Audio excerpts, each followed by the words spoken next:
Olá, irmãos.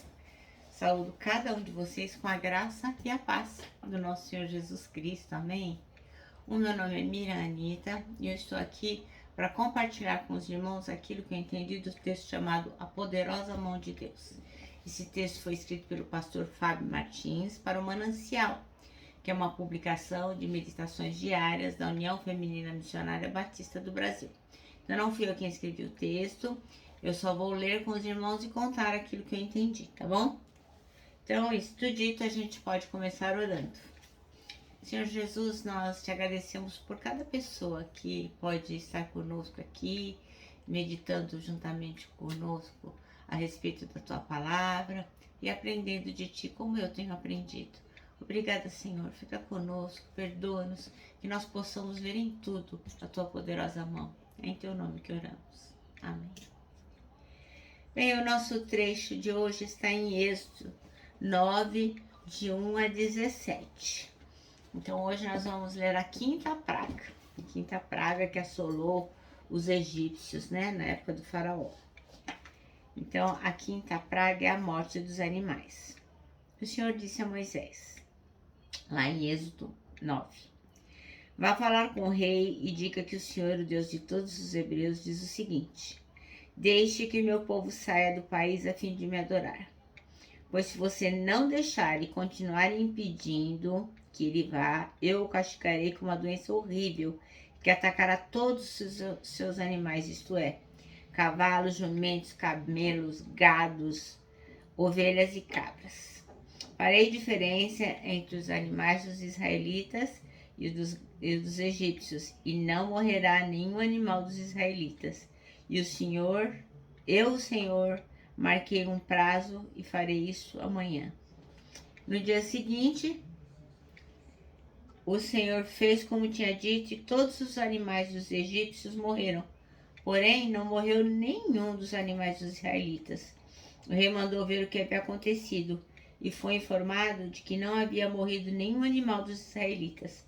Apesar disto, o rei continuou teimando e não deixou o povo ir. Eita, parece a gente, né? Quando a gente encafifa com uma coisa, a gente teima também, né? Como o faraó. O versículo escolhido é a parte primeira do versículo 3, né? Capítulo 9, versículo 3. Saiba que a mão do Senhor trará uma praga terrível sobre os rebanhos de Faraó. Bem, quando o Senhor resolveu anunciar a praga da parte que viria, né? Da parte dele para Faraó, Moisés disse assim, ó, a mão do Senhor fará isso. Então, o propósito do Pai em libertar o seu povo continua em pé. Como na época de Moisés, de Araão, dos israelitas lá no Egito, hoje também o Senhor tem o mesmo propósito de nos libertar. Mas o faraó não entendia ou cria nisso. Ele continuava endurecendo seu coração. Então o faraó também, como nós, ou melhor, nós também, como o faraó, teimamos, muitas vezes ficamos com o coração duro e não vemos que a poderosa mão do Senhor está ali para nos resgatar, para nos salvar, para nos tirar daquela situação, para melhorar a nossa vida, né? E nós insistimos naquilo que vai nos levar para caminhos cada vez piores.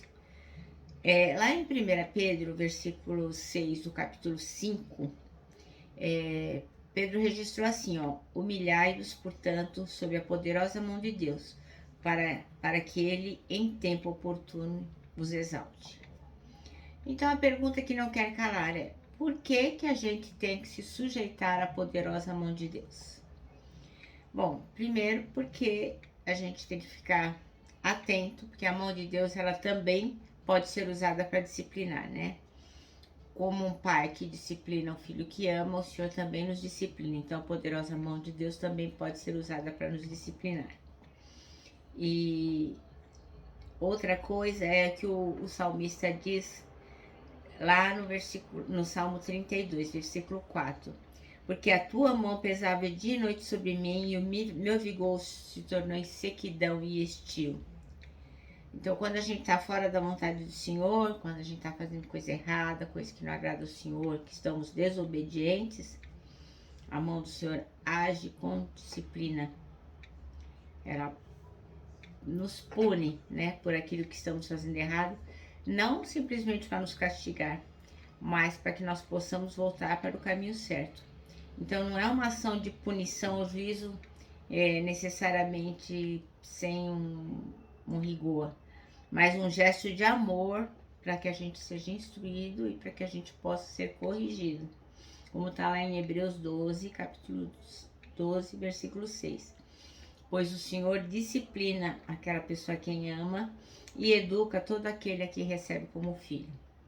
Então não é bagunçado assim.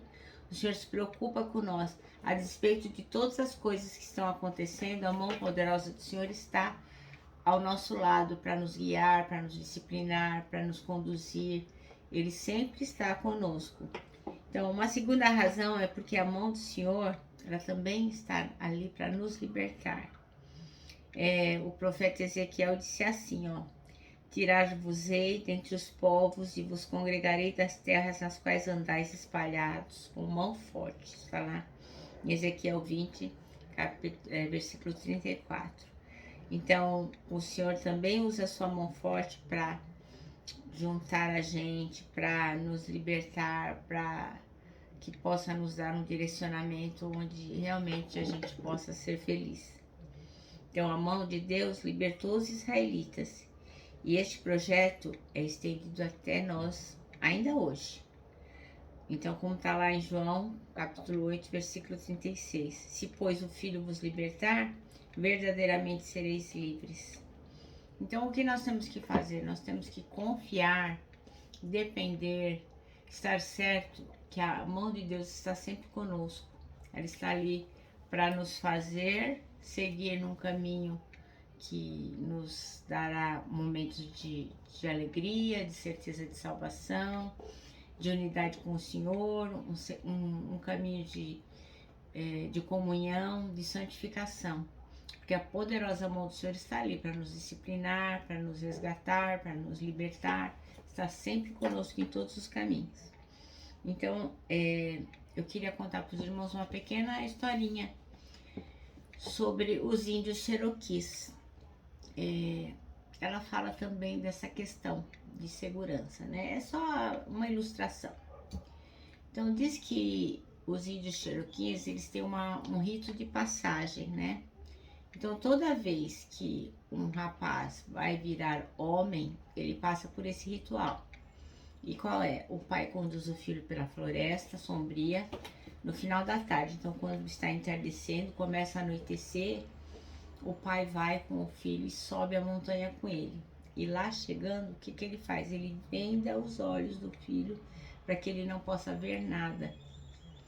Aí aquele menino fica sentado ali, naquela escuridão, no frio, ele passa a noite sozinho, naquela absoluta escuridão, com os olhos vendados, mas ele não pode tirar a venda, porque se ele quiser ser aprovado, ele não pode remover aquela venda dos olhos dele até que o dia amanheça. E também ele não pode ficar chorando, nem gritando por socorro. Então, se ele aguentar toda aquela noite, ele vai ser considerado um índio valoroso Cherokee. E ele não vai poder falar nada, assim como os índiozinhos que vieram antes dele e mesmo os que foram depois, ninguém poderá contar essa experiência nos próximos candidatos, porque cada um tem que se tornar homem do seu próprio jeito, enfrentando o medo do desconhecido e segurando firme, né? Porque não deve ser fácil estar naquela noite profunda com aqueles barulhos. O medo do rapaz faz com que ele ouça toda espécie de barulho, animais selvagens podem estar por perto, então ele começa a pensar, nossa, e se vier aqui um lobo, um bicho da noite, uma cobra, talvez um índio, ou vários índios das tribos vizinhas, quem sabe algum adversário me encontra e me mata, será que vão vir aqui animais, insetos, que vão poder me picar e podem ser venenosos? E as cobras rastejando, quantas cobras não devem rastejar de noite? Eu aqui Então certamente esse rapaz vai ter muito frio, vai ter muita fome, vai ter sede, mas ele tem que ficar firme lá. O vento soprando, o chão mexendo, mas ele tem que ficar ali firme e forte, porque tudo lhe parece ameaçador, mas ele não remove a venda, ele fica lá. Porque segundo os Cherokees, este é o único modo de se tornar um homem. É o rito de passagem Cherokee da infância à fase adulta. Bom, depois quando acaba essa noite horrível, essa noite que não tem fim, o sol aparece, aí o menino pode tirar a venda dos olhos dele. E quando ele tira a venda, o que ele vê? Ele vê o pai dele, sentado ali do lado dele, ali perto, cuidando dele a noite toda. Então, irmãos, o que eu quero dizer é o seguinte, como está lá em Hebreus capítulo 3, versículo 5, de maneira alguma te deixarei, nunca, jamais te abandonarei, diz o Senhor. Então, nós não somos índios Cherokees.